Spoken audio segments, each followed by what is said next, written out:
오늘 수업은 존재와 의지와 인식의 공간세계, 존재와 의지와 인식이 이루는 공간, 존재, 공간세계에 대해서 우리 공부해 보도록 하자. 지금 이 통합사유철학 강의에서 첫 번째는 선형세계로서 존재와 반존재, 의지와 반의지, 인식과 반인식이 이루는 선형세계 9개 선형세계를 공부했고, 그리고 평면세계에서는 존재와 의지, 인식, 그리고 반존재, 반의지, 인식이 이루는 6개의 축이 이루는 12개의 평면세계, 12개의 평면 존재에 대해서 우리 사유했다. 자, 오늘서부터는 그 선형세계, 평면세계를 넘어서서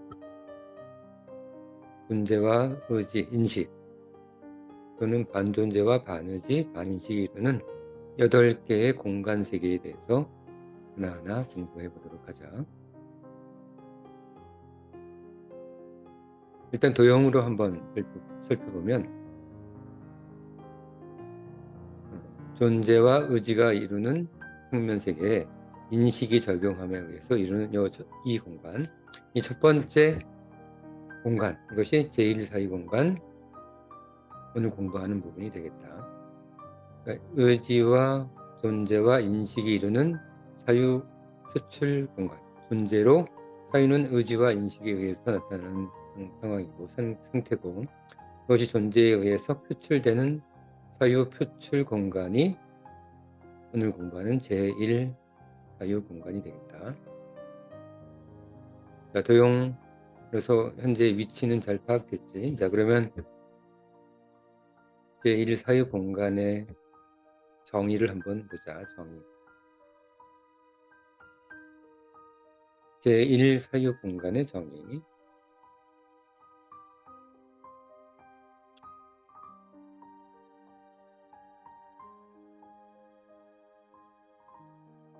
자, 존재, 의지, 인식 공간은 공간 세계는 좀 키우자.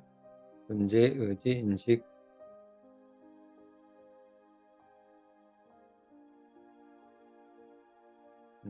존재, 의지, 인식 공간 세계는 실체적, 자의적, 의식적 세계이며 사람은 이 공간 세계에서 대부분 머무른다. 우리 대부분의 사람들은 존재, 의지, 인식 공간이 우리 삶의 모든 세계인 줄 알고 살아가고, 우리 존재의 모든 존재가 존재, 의지, 인식으로 이루어져 있다고 생각하면서 살아가고 있다. 이 영역은 사람의 생각이 외면적으로 표출되는 1차 공간이다.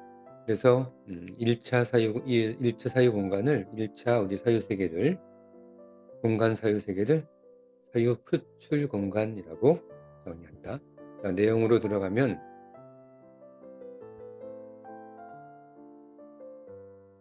존재와 의지와 인식의 공간 세계.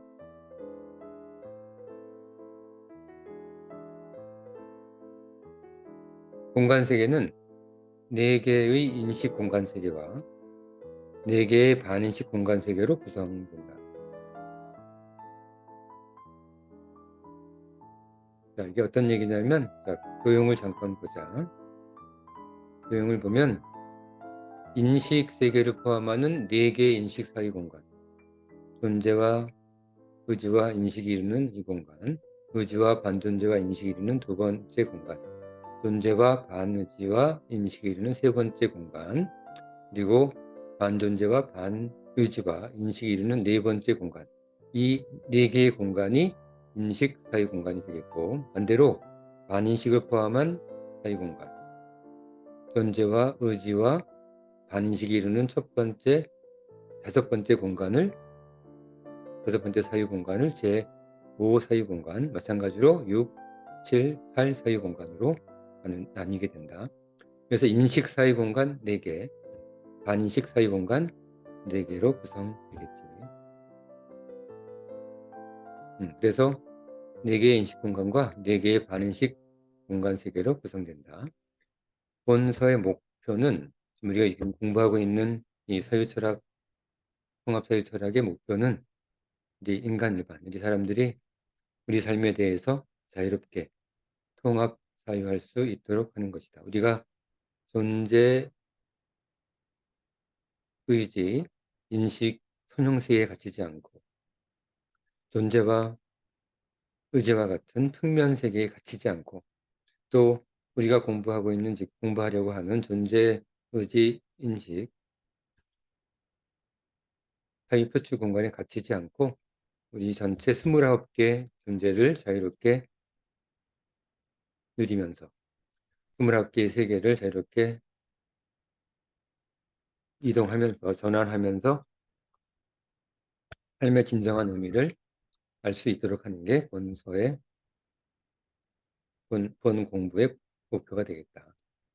의지의 존재를 의지하고 있다는 것을 인식하는 세계를 존재와 의지, 인식, 그것을 제1 사유공간, 존재, 의지, 인식 공간으로 규정한다. 우리는 전체 8개 사유공간, 금방 우리 도형에서 봤었지. 8개 사유공간 또는 몇 개의 사유공간만이라도 통합적으로 사유할 수는 없을까? 이게 지금 우리가 존재, 의지, 공간의 사유공간을 우리 세계 전체라고 생각하고 우리 세계를 이동할 생각도 없이 이렇게 그 세계 속에 갇혀서 사는 우리의 운명을 벗어날 수 없을까? 그런 이야기다.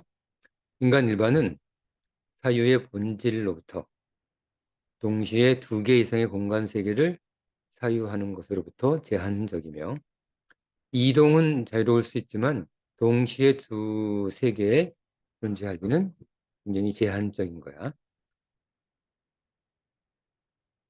뭐 뒤에 설명이 나오니까 더 보자. 이 제약에 의해 우리는 사유의 부자유를 경험한다. 지금 현재 존재, 의지, 인식으로 이루는 공간에 있으면 다른 세계를 경험하는 거가 좀 부자유스러운 거야. 원인이 나와 있다. 그 원인은 대칭적 2개의 사유를 동시에 사유할 수 없기 때문이다. 그러니까 존재를 사유하면서 반존재를 동시에 사유할 수 없는 이런 우리 인간의 사람의 한계 때문에 우리 대칭적 2개의 공간, 2개의 공간에 동시에 존재할 수 없는 거야. 우리가 29개의 존재가 있지만 29개의 존재가 물론 뭐 어쩌다가 뭐 동시에 존재할 수도 있겠지만 대부분의 경우 29개의 존재가 각각 한 개씩 나타나는 이유이기도 하다. 다른 공간적 사유를 위해서는 반드시 사유의 전환을 필요로 한다. 그래서 동시에 다른 공간 또는 다른 선형 세계, 다른 평면 세계로 이동하기 위해서는 사유의 전환이 필요하게 되는 거야. 사유의 전환에 대해서는 조금 우리 공부했었지. 하지만 사유 공간의 전환 이동에는 우리는 자유롭고 무제한적으로 사유 전환이 원칙적으로는 가능한 거야. 동시에 존재하기는 어려워도 사유 공간 이동은 원칙적으로 자유롭고 무제한적이다. 우리가 그것에 대해서 사유할 때 한해서 선생님한테 통합사유 철학을 공부하고 그것을 의도적으로 의지하고 인식하고 그것에 대해서 실체화하려는 노력을 해야지만 사유 전환 이동이 물론 자유롭고 무제한적이겠지. 아무것도 알지 못한 상태에서는 우리는 사유 전환에 대한 생각조차 없겠지. 자, 존재, 의지, 인식, 공간 세계는 실체적, 자유적, 그리고 의식적 이런 특징들이 있다. 를 구성하며 인간 사유 대부분의 시간은 이 공간 속에서 머무른다. 실체적, 자의적, 의식적 이 세 개의 우리의 삶의 태도 속에서 우리의 대부분의 삶의 시간을 보내게 되는 거야. 제1 사유 공간은 인간의 사유가 외면화되는 공간으로 일반적으로 외면적으로 표출되는 자신을 구성한다. 즉 어떤 실체에 대한 자신의 의지와 인식의 성향으로서 자신을 대표적으로 표출하게 되는 거야. 어떤 실체에 대해서 내가 어떤 의지를 가지고 있으며 내가 저 사람을 사랑할지 말지, 그리고 저 사람에 대해서 내가 어떤 사람으로 판단하는지, 어떤 실체에 대한 의지와 인식을 가짐으로 해서 자신을 표출하게 된다. 그래서 제1 사유 공간을 사유 표출 공간이라고 하게 되는 거야.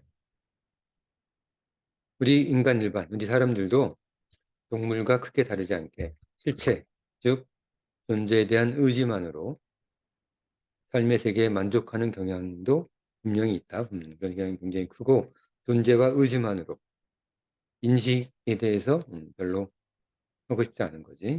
동물적으로. 이로써 자신의 세계를 평면화하는 경향이 있다. 평면적 존재가 되는 거지. 존재에 대한 의지, 어떤 욕구, 욕망, 쾌락 이런 것들을 의지함으로써 우리는 우리 세계를 평면화하는 거야. 이와 같은 평면화 경향이 인간을 부자연스럽게 하는 사유의 제한성이다. 이런 평면화하려는 의지, 의욕, 경향 이런 것들이 우리 삶을 한 곳으로 가두어 버리는 사유를 제한하는 그런 원인으로서 작용하게 된다. 이는 실체를 자신의 의지로서만 파악하여 실체를 자신의 의지로서만 파악하여 삶의 세계 구성을 단지 의지화된 존재로서만 파악하는 오류를 낳기도 한다. 삶의 세계 구성을 단지 의지화된 존재로서만 파악하는 오류. 이런 사람들 의외로 적지 않다. 우리 삶애가 우리가 의지화된 존재로 우리 삶을 해석하는 거야. 우리 존재를 의지화된 존재로서만 우리 존재를 제한하는 그런 오류를 낳기도 한다. 이와 같은 의지화된 실체, 존재로서 사유화된 평면 세계는 사유의 평면적 제한으로 사유의 자유운동성이 급격히 제한된다. 그래서 우리가 공간 세계, 공간적 존재를 가지고 싶어도 우리 평면적 본능 그것 때문에 마음대로 되지 않는 거야. 즉 우리는 평면적 본능, 평면적 사유, 평면적 본능으로 자신을 스스로 구속시킨다. 그러니까 공간 세계 언제나 어디서나 누구나 공간 세계에 존재하는 것이 아니라 평면 세계에 갇혀서 평면 세계 속에서 살고 있는 우리의 모습도 적지 않게 되는 거다.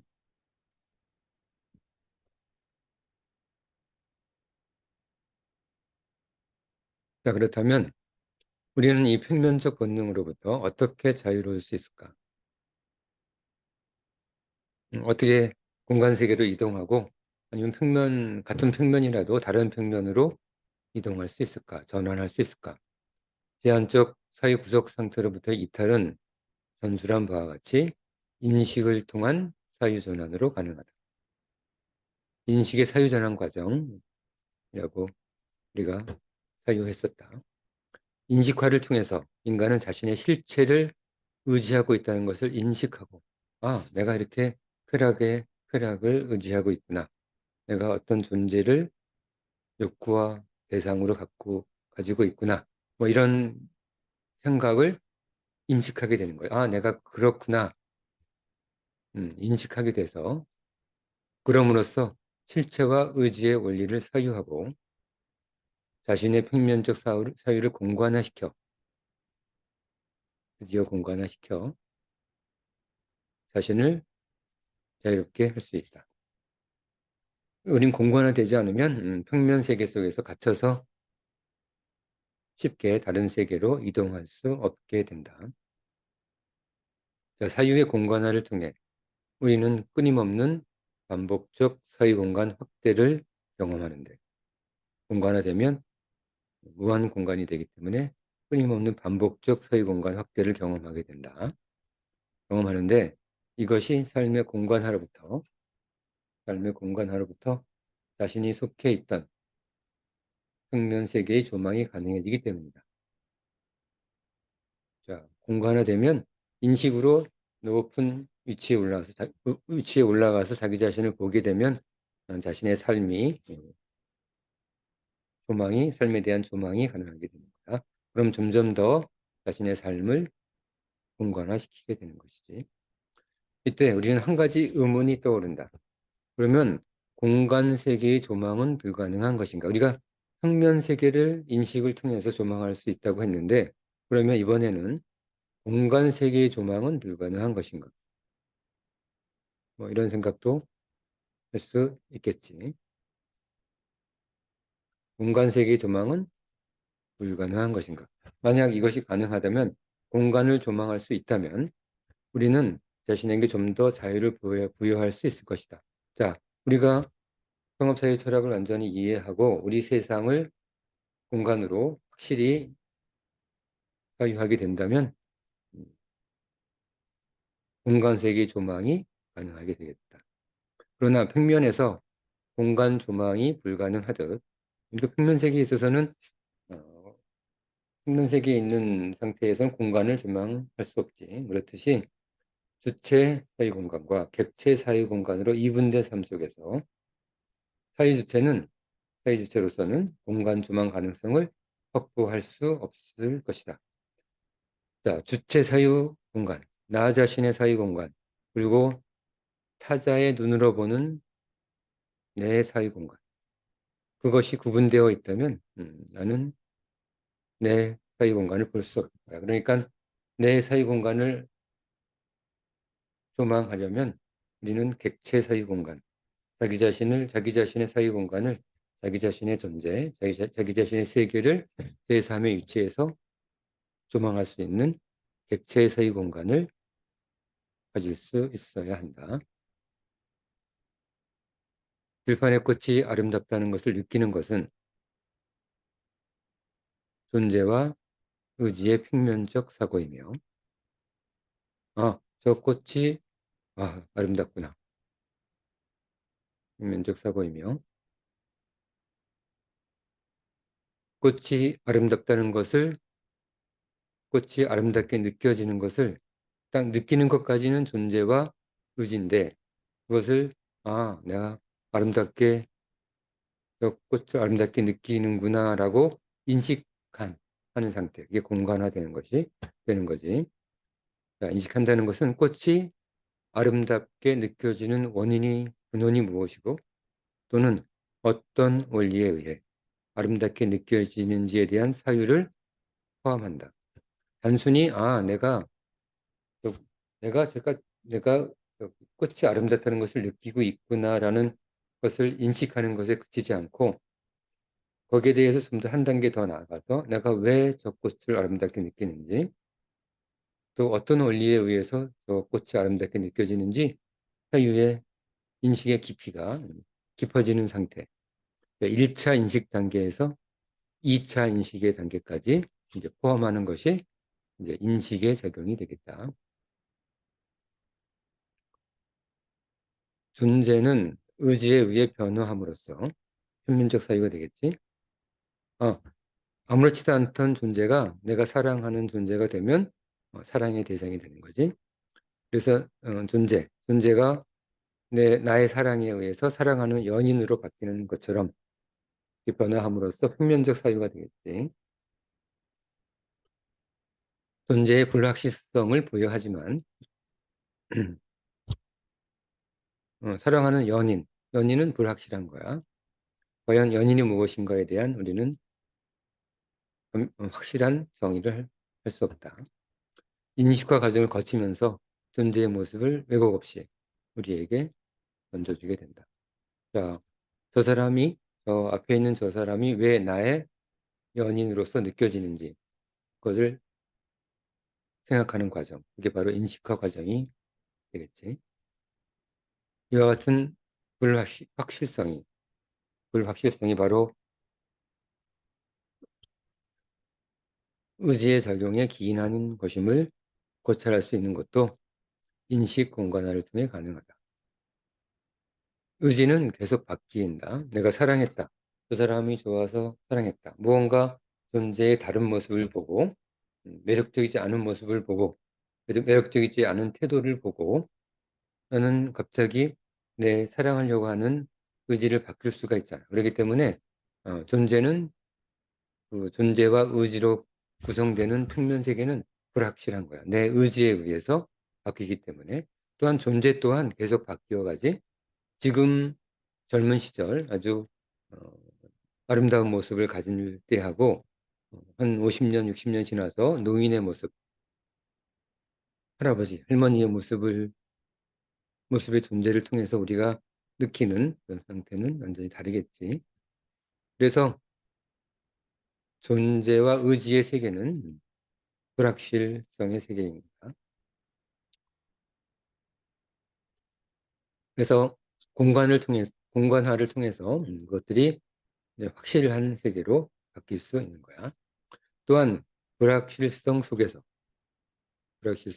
우리 사람들은 스스로 헤쳐나가기 어려운 미로에 빠지며 확실하지 않으니까 그 미로 속에서 빠져나오지 못하게 되고 이로써 자신의 사유를 더욱 축소시켜 위안을 삼는다.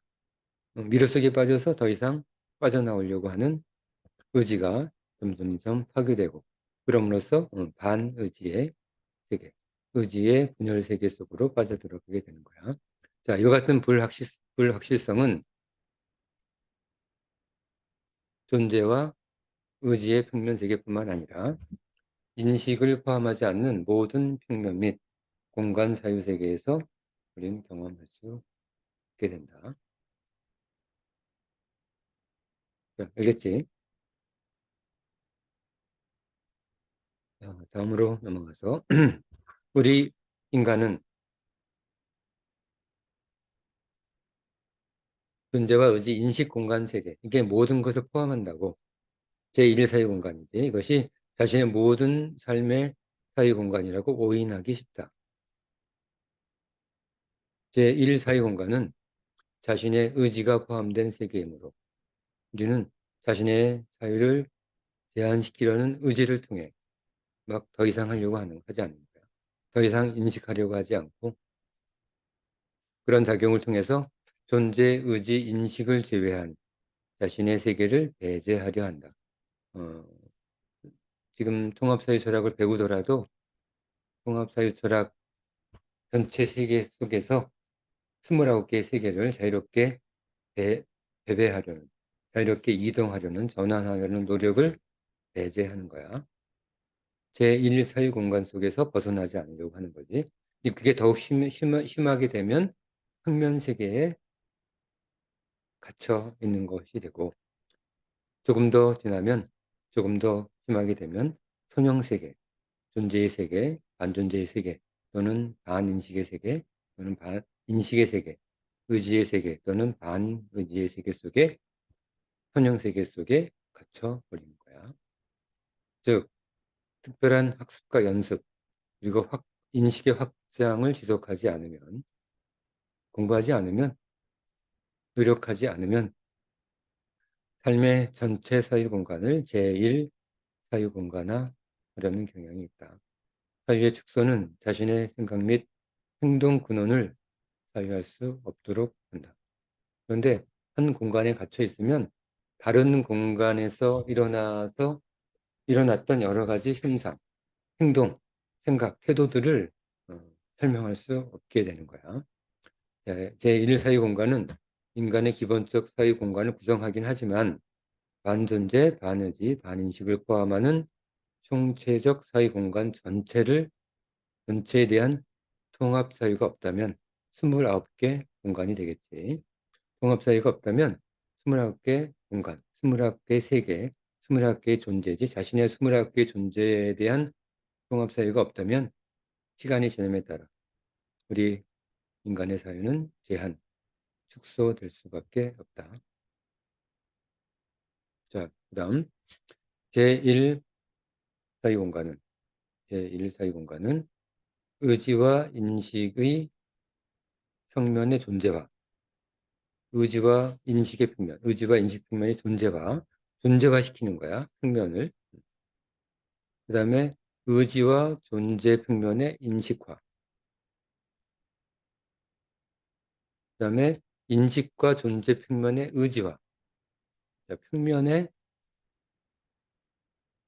의지화지. 평면의 존재화, 평면의 인식화, 세 가지 공간화 과정이 존재하고,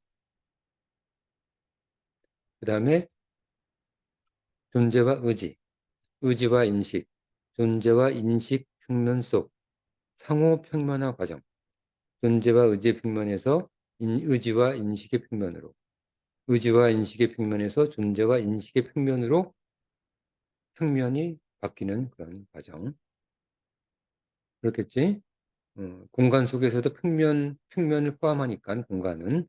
그래서 존재와 의지의 평면에서 한번 도형을 한번 보자.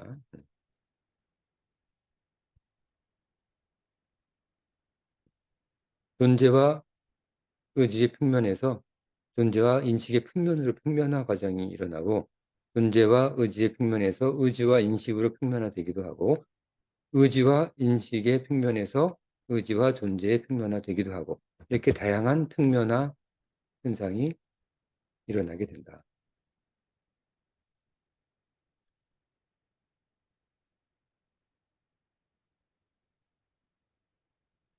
어, 상호 평면화 과정, 그리고 존재, 의지, 인식의 선형 세계 속에서 사유 위치 변환 과정. 또 공간 세계는 선형 세계도 포함하기 때문에 선형 세계끼리 왔다 갔다 하는 그런 사유 위치 변환 과정을 기본적으로 모두 포함한다. 이와 함께 각 사유 세계는 그 사유의 강도의 강약에 따라서 인식이 강한 경우, 인식이 약한 경우, 약사유 단계인 제1 영역, 이건 뒤에도 계속 나올 거야. 잘 기억해 두도록 하자. 그 다음에 강사유 단계인 제2 사유 영역으로 나뉘게 된다. 그래서 강한 사유 단계는 제2 사유 영역, 아주 약한 사유 단계는 제1 사유 영역으로 구분됨을 잘 기억해 두도록 하자. 이 모든 사유세계 구성을 고려한다면 제1 사유 공간에서 우리가 고찰해야 할 사유작용은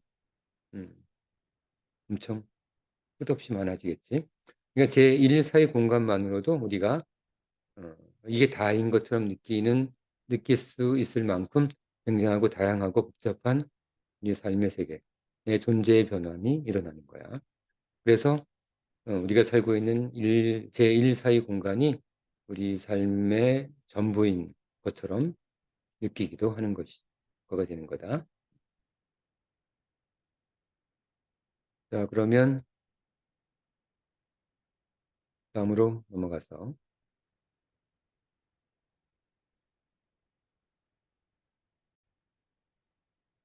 제1 사유 공간의 대표적 사유작용으로서 의지와 인식의 평면 세계의 존재화에 대해서 우리 한번 생각해 보도록 하자. 의지와 인식 평면의 존재화 과정. 의지와 인식으로 구성된 평면이 어떻게 존재화되는지, 실체화되는지 그 과정에 대해서 고찰해 보도록 하자. 평면 세계에서 고찰한 바와 같이 인간은 자신의 의지작용을 인식하거나 인식작용을 의지하는 평면 세계를 가지고 있다. 평면 세계에서. 그런 평면이 되겠지. 의지와 인식의 평면 세계는 지구상 인간만이 가지는 고유의 세계이며, 의지와 인식의 평면 세계는 인간만 가지고 있다. 이성작용이 가능한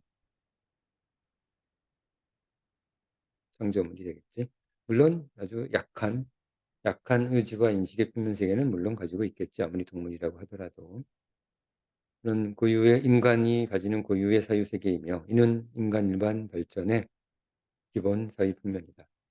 이 평면 세계는 이 평면세계는 인간의 본능적, 감성적, 지성적 의지작용. 의지작용은 세 가지가 있다고 했었다. 그치? 의지작용이 본능적 의지작용은 본능적 의지는 우리는 숨을 쉬어야 돼. 숨을 쉬지 않으면 죽음의 세계로 이동하기 때문에 우리는 반드시 숨을 쉬어야 한다. 그게 본능적 의지작용.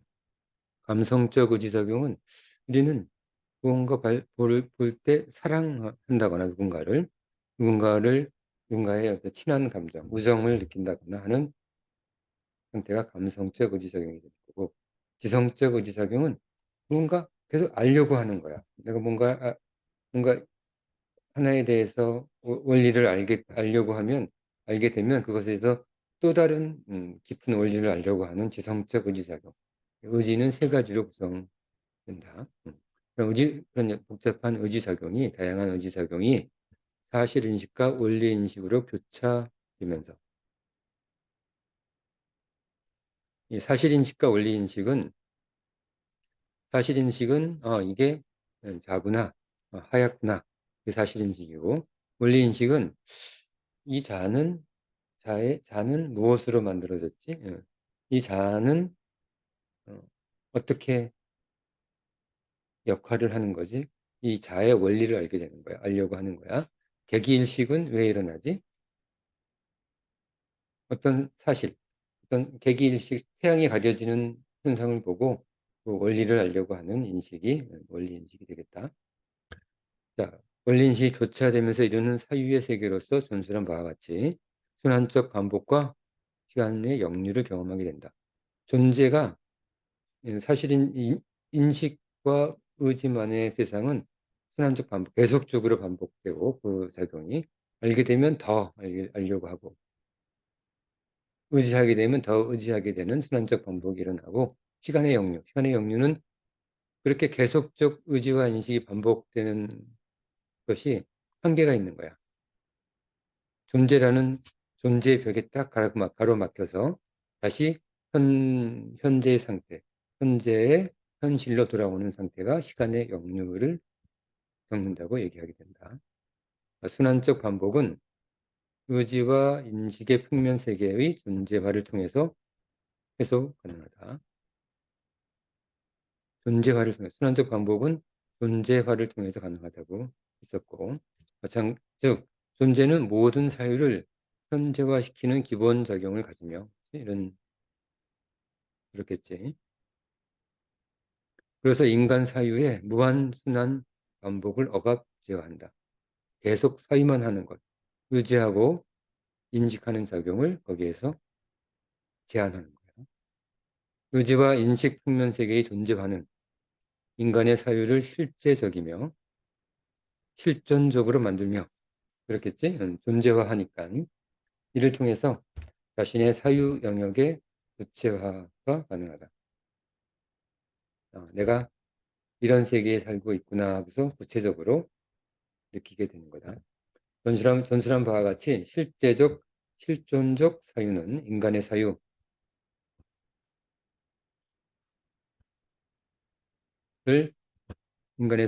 제한적으로 하는 그런 역작용이 있긴 하지만 이 제한적 사유는 지속적인 인식화 과정의 의지를 통해서 다시 극복될 수 있다.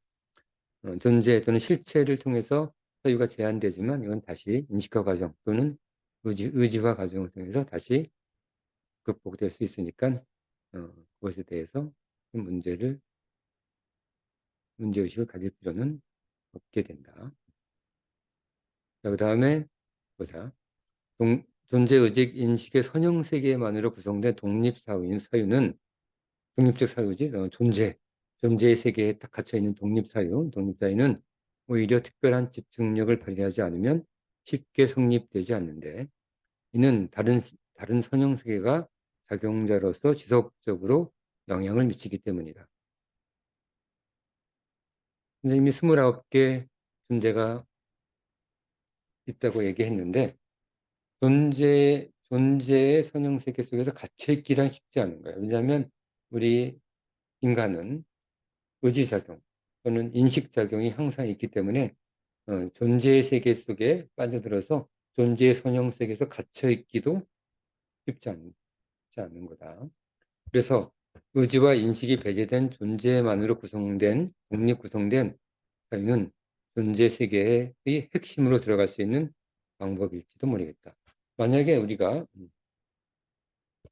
이렇게 존재 세계 속에서만 갇혀 있을 수만 있다면 오히려 존재의 본질에 들어갈 수 있는 그런 핵심, 열쇠를 얻을 수 있겠지. 자, 존재의식 인식 공간 세계는 인류 역사상 대부분의 철학자들이 탐구해온 영역이다.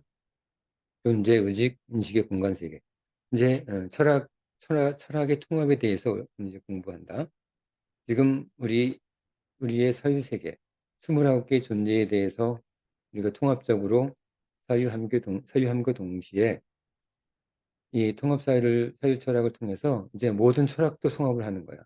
지금까지 인류의 철학의 역사는 대략적으로 2500년 정도 되는데 소크라테스, 공자 이런 여러 철학자들의 세상을 통합해서 이 통합사유 철학으로 한번 분류해 보도록 한다. 이 세상의 모든 철학은 이 통합사유 철학에서 통합될 거야. 자, 존재, 의지, 인식의 공간 세계는 인류 역사상 대부분의 철학자들이 탐구해온 영역이다. 본서에서 왜냐하면 그들이 다른 세계에 대해서 잘 몰랐던 거야. 그 위대한 철학자들을 무시하는 것이 아니라 그것에 대한 생각이 아직 미치지 못했던 거지. 그래서 그 각각 철학자들은 자신의 철학을 존재, 의지, 인식 세계 속에서 펼치려고 노력했던 거야. 근데 자기도 모르는 상태에서 사실은 다른 공간 세계에 대한 철학과 사상, 그다음에 가치를 주장한 그런 철학자들이 있는데 그런 철학자들에 대해서는 계속 우리 통합사유 철학에서 통합해 보도록 하자. 자, 본서에서 그들 위대한 철학자들의 생각을 정확히 분석하는 것은 불가능한 일이다. 당연하겠지. 예를 들면 니체 철학 전공자라고 하더라도 니체에 대해서 완벽하게 분석하고 정확하게 분석하는 것은 불가능한 일이다. 자, 그들의 생각은 고정된 것이 아니며 니체가 젊을 때의 니체 생각, 니체 철학, 뭐 죽기 직전 그런 굉장히 고뇌 속에 자신의 삶을 살아갈 때 니체의 철학은 달라지는 거지. 특히 비트겐슈타인이라는 그런 철학자는 자기 스스로도 그렇게 얘기하고 있지. 어, 또 나의 장년 시절의 철학은 자기가 젊은 시절의 철학을 비판하는 그런 시기로 가져갔던 철학자도 있는 거야. 어쨌든 그들의 생각은 고정된 것이 아니며 저서에 따라서 같은 저서에도 다른 사이 공간 속 진리를 기술하고 있기 때문입니다. 그래서 여러 사유 공간 속 철학을 주장하는데 그걸 인식하지 못했던 거지. 여러 철학자들이. 그래서 본서에서는 그들의 비교적 대표적 생각으로 받아들여지는 일부 내용에 대해서 분석을 했고 모든 걸 다 할 수는 없다. 선생님 모든 철학자들에 대한 전공을 하지도 않았고 그렇게 할 수 있는 시간적 한계도 있지. 그래서 그 분석의 목적이 그들의 철학을 고찰하는 것이 아니라 분석, 통합, 사유 철학의 사유 공간을 고찰하는 것임을 밝혀준다. 그러니까 내가 다른 선생님이 다른 철학자들의 철학을 사유하고 공부하고 사유하고 인식하는 이유는 통합 사유 철학의 어느 부분에 해당하는지를 고찰하기 위해서 다른 철학자들의 철학을 고찰한 거야. 어쨌든 각 철학자들의 공간 세계 속 위치는 그들의 철학을 전문적으로 연구한 다른 독자들에 의해 보완되기를 희망한다. 선생님이 지금 통합사회 철학에 위치시킨 여러 철학자들의 생각이 좀 잘못될 가능성이 충분히 있겠지. 선생님이 평생 예를 들면 비트겐슈타인을 전공한 비트겐슈타인으로 박사학위를 받은 그런 그 비트겐슈타인 박사학위를 받아서 그 비트겐슈타인에 대한 강의를 오랫동안 하신 그런 여러 철학자, 여러 교수님들의 생각을 선생님이 뛰어넘을 수는 없겠지. 그러니까 그런 분들이 있으면, 그런 독자들이 있으면 그 자신의 사유, 자신의 철학을 통합사유 철학의 어느 부분, 통합사유 철학의 어느 공간에 위치하는지 각각 이렇게 집어넣어 주기를 바라는 그런 생각이다. 무슨 말인지 알겠지? 자, 이 선생님의 강의를 듣고 있는 여러 젊은 철학자들 또는 나이 드신 그 철학자분들이 이 강의를 듣는다면 이 강의의 내용대로 사회 통합에 동참해 주기를 바라는 바이다. 자, 그러면 실제 여러 철학자들에 대해서 우리 생각해 보도록 하자. 존재의지 인식 공간 세계는 존재의지 제1사의 공간이지 인류 역사가 시작된 이래 최초 우리 철학에 등장했다. 다음 페이지 표 속에 이제 표가 나올 거야. 이거는 예를 들면 이런 표다. 묵자 디오게네스 이황 이런 식으로.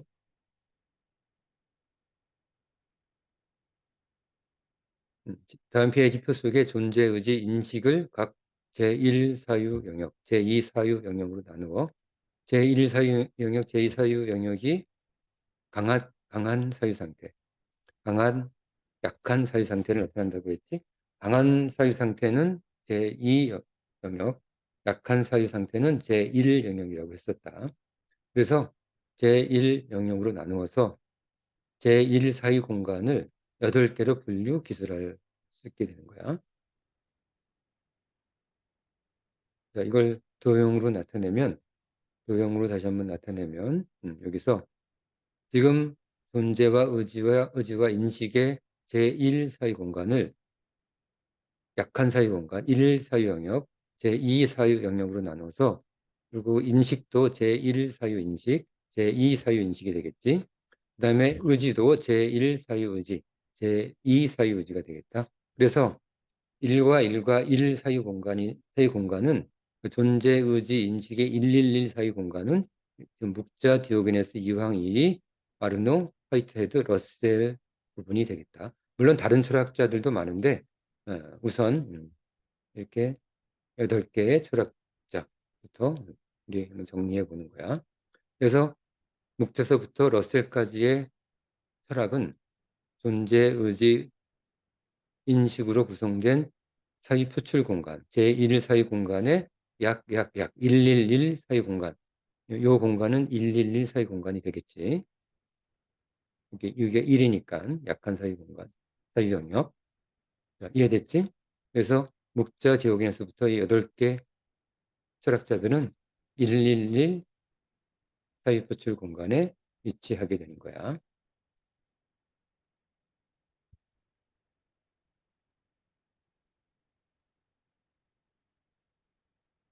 자, 그래서 111 좌표 속, 111 좌표가 그 좌표를 말하는 거다. 111 좌표 속 철학자는 묵자, 디오게네스, 이황, 이, 아르노, 화이트헤드, 러셀 이렇게 7명의 철학자네. 7명의 철학자로 분석되었다. 존재, 의지, 인식 속 인식 111 좌표 속 사유는 약한 존재론, 약한 의지론적, 약한 인식론적 접근이 되는 거야. 이해했지? 그들은 가벼움으로 삶을 다루고 있다. 가벼움으로 삶을 다루고 있다. 어느 한쪽으로 치우치지 않고 그러니까 너무 인식을 강조하거나 너무 의지를 강조하거나 너무 존재를 강조하는 것이 아니고 어느 정도 한쪽으로 치우치지 않고 어느 하나만 깊이 파고들지 않고 삶을 천천히 거니는 듯한 생각의 구조를 주장하게 됩니다. 그래서 타자, 즉 객체를 존중하는 것이 이제 묵자의 생각이고, 우리는 타자, 객체를 존중해야 한다. 그 다음에 아무것도 없음을 추구하기도 하고, 디오게네스지. 그리고 이와 기의 인간 심성을 구성하기도 하고, 이건 이황과 이이다. 이와 기가, 이를 중심으로 인간의 심성을 설명한 것은 이황이고, 이건 기는 감정, 감성이 되겠다. 이는 이성이 되겠지. 이와 기가 인간의 심성을 구성한다는 것이 이황 또는 이이의 주장이 되겠고, 언어적 분석으로 진리를 찾으려고 했던 철학자는 러셀이 되겠다. 자, 이와 같은 철학자들에게서는 무거운 철학보다는 쉽게 감동을 주는 철학적 수필과 같은 그런 철학, 일가와 생각 깊은 고귀한 시인의 모습이 떠오르게 된다. 자, 그래서 조금 조금 더 조금 더 깊이 철학자들의 생각을 한번 사유의 궤적을 한번 따라가 보면 111 사유 공간에 들어간 제1 사유 공간, 사유 표출 공간의 가장 첫 번째 8개의 공간이 있는데 그중 첫 번째 공간이 되겠지. 111 사유 공간. 8개의 공간은 여기에서 봐봐. 하나, 둘, 셋, 넷, 다섯, 여섯, 일곱, 여덟. 알겠지? 제1 사유 공간은 8개의 공간으로 구성된다. 첫 번째, 묵자는 기원전 한 400년 전 철학자인데 타자를 자신 하나의 인격체로서 자신과 동일하게 존중함이 강자의 덕목이다. 우리가 강자가 되려면, 뛰어난 자가 되려면, 타자와 철학이 완성되려면 나와 타자를 동일시해야 한다. 라고 주장한 게 묵자 철학의 핵심이다. 그리고 디오게네스 철학의 핵심은 아무것도 없음. 변유학까지 아무것도 없어야지만 우리는 자유로울 수 있는 거야. 욕망마저도 없어야 되고 가진 것이 없는 건 물론이고, 그리고 부끄러움도 없어야 돼. 부끄러움도 없어야지만 뭐 부끄러움이 있다는 얘기는 뭔가 가지려고 하는 거야. 아무것도 없으니까 부끄럽지도 않고 그런 것들이 디오게네스 철학의 핵심이 되겠다. 자, 이황행 철학의 핵심은 인간의 심성 중 사단, 이느예지 사단은 이의 작용으로 7점, 희노애락 애워욕이다. 7점은 기의 작용으로 나타난다고 주장을 했는데 인간의 심성을 이끌어가는 것은 이 사단이 되어야 한다고, 이느예지가 되어야 한다고 주장한 철학자가 이황이 되겠다. 그리고 이 이는 이와 기의 작용, 두 가지 그릇이 있는 거야. 이황은 어, 그 이와 기를 같은 다른 그릇으로 잡은 거야. 이 그릇이 따로 있고 기 그릇이 따로 있어서 인의예지 사단 그릇, 희노애락 애호역 실정 그릇이 따로 있다고 생각하고 우리가 인간은 이를 통해서 앞으로 나아갈 수 있다고 주장하는 게 이 황이고, 이는 그게 아니야. 이 이는 이황과 다르게 우리는 이와 기를 구분할 수 없다. 기의 그릇 속에서, 감성 그릇 속에서, 희노애락 애호욕 감성 그릇 속에서 그 안에 이가 채워지는 상태. 감성 그릇 속에서 이가 채워지는 상태니까 우리의 가장 기본은 기가 되겠지. 희노애락 애호욕이란 인간을 희노애락 애호욕으로 정의하고, 이는 교육을 통해서 우리의 인의예지, 이를 채워가는 것이 필요하다고 이는 생각했다. 어떻게 보면 굉장히 현대적 해석이 되겠다. 이의 철학은. 한 번 더 읽어보면 이와 기의 작용으로 발생되는 마음의 양태, 실정이 되겠지. 양태 속에서 본연지성, 사단도 나타난다. 그 본연지성, 사단이 따로 있는 것이 아니라 우리의 기의 그릇 속에서 차곡차곡 채워진다는 거야. 자, 아르노는 어떤 생각이냐면 사유에도 기술, 비모순적, 일관성, 명확성. 우리가 인식하는 인식작용의 비모순성, 일관성, 명확성. 이 세 가지가 충족되지 않으면 그건 정당한 사유. 정당한 철학으로서 인정해서는 안 된다. 서양에서나 동양에서나 옛날이나 1000년 전이나 2000년 전이나 현대에서나 일관성이 있어야 되고 그 다음에 모순성이 없어야 돼. 모순성, 뭐 2000년 전에는 옳고 2000년 지나 현대에서는 모순이고 하면 철학이라고 볼 수 없는 게 아르노의 생각이다. 데카르트도 비슷한 생각이지. 자, 화이트헤드는 물질 또는 존재와 개념, 가치 또는 의미는 유기체적이며 분리될 수 없다. 자, 이거는 어떻게 보면 이의 생각과 비슷하다. 존재와 의미 또는 의미는 이제 인식이나 의지의 세계가 되겠지. 그럼 물질론과 존재론과 그다음에 관념론, 이 의지와 인식만으로 이루는 관념적 평면 세계가 존재의 세계, 존적 물질 실체 세계와 분리될 수 없다. 어떻게 보면 화이트헤드가 제1사의 공간을 아주 정확하게 해석하고 정의하고 있다고 볼 수도 있다. 그리고 러셀은 명제 속 숨어있는 다수의 구성 주장을 찾고 그 중에 하나라도 거짓이면 거짓이다. 우리 철학 속에 숨어있는 여러 가지 숨어있는 철학들이 있을 텐데 논리적으로 그 속에 숨어있는 여러 가지 논리적 주장들을 숨어있는 주장들을 리스트를 하고 그 중에 하나라도 숨어있는 주장 중 하나라도 거짓이면 우리는 그것을 진리라고 주장할 수 없다고 주장한 철학자가 러셀이 되겠다. 러셀은 주로 수필가로서도 작용을 했고 논리학자로서도 활동을 했지. 자, 이렇게 다시 앞으로 돌아가서 자, 이들 7명의 철학자들은 어떤 무거운 철학보다는 쉽게 감동을 주는 철학적 수필가와 생각 깊은 고귀한 시인의 모습이 떠오르는 그런 철학자들이 됐다. 그러니까 제1 사유 공간에서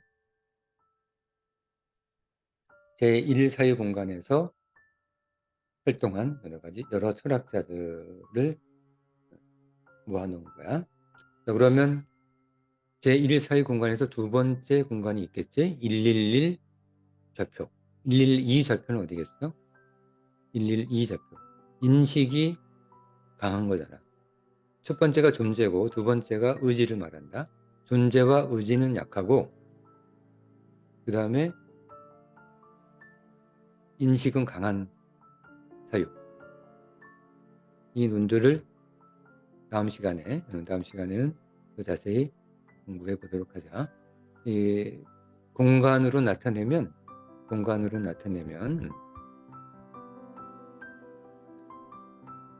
지금 111 사이 공간은 이쪽이 되겠지, 그치? 이쪽. 112 사이 공간은 112니까 피타고라스, 플라톤, 주시, 토마스 모어, 버클리, 칸트, 헤겔, 셜링, 콩트, 슐리크, 에드워드 모어 이 같은 철학자들의 철학, 사유, 가치들에 대해서 또 다음 시간에 공부하고 이들 철학이 왜 제1 사이 공간, 112 공간에 위치하고 있는지 공부해 보도록 하자. 자, 오늘 수업은 첫 번째 사유 공간, 도형을 나타내면 첫 번째 사유 공간, 존재와 의지와 인식이 이루는 제1 사유 공간, 사유 표출 공간이라고 했었지.